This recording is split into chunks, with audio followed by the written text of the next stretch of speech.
3 objectifs dans la lutte contre la lèpre. Stopper la transmission, mettre fin aux invalidités et lutter contre la stigmatisation. La lèpre, ça commence d'abord par des taches au niveau de la peau. Et lorsque c'est dépisté à cette étape et bien soigné, eh bien, le malade peut guérir sans séquelles, sans invalidité. Mais si je viens dans ce village, par exemple, pour dire je suis venu pour voir les malades de la lèpre, eh bien, ils vont être exclus dans leur communauté. C'est pour ça que je vais venir simplement en disant je suis venu pour dépister les maladies de peau.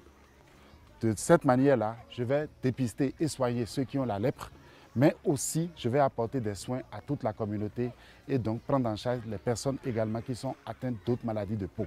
Tout le système de santé est mobilisé pour gérer la Covid. Et donc du coup, les maladies tropicales négligées qui sont déjà plus pauvres se trouvent encore doublement négligées. Et c'est justement contre cela que nous nous positionnons au niveau de la Fondation en disant ça c'est un point sensible. Il faut à tout prix que nous ayons de l'attention pour ces personnes qui sont déjà vulnérables et qui se retrouvent négligées parmi les négligés en période de pandémie. Nous allons donc aller vers eux, nous allons leur apporter de l'aide alimentaire parce que c'est de ça qu'ils ont besoin, nous allons leur apporter les soins, nous allons leur apporter le soutien psychologique, nous allons leur apporter les médicaments dans ce contexte très difficile et donc les accompagner pour que ça ne puisse pas s'aggraver.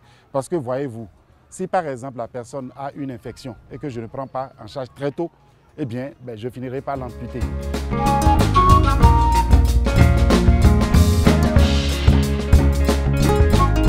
Le projet WASH-CHEPO est un projet qui met en œuvre la stratégie eau, hygiène, assainissement, la lutte contre la maladie tropicale négligée.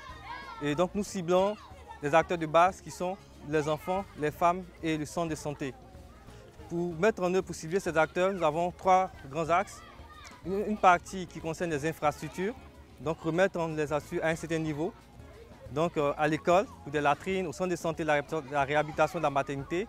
Et au niveau de la communauté, renforcer la capacité des femmes. Aussi renforcer la capacité des groupements et des tissus associatifs au niveau de CHEPO pour pouvoir pérenniser les acquis du projet.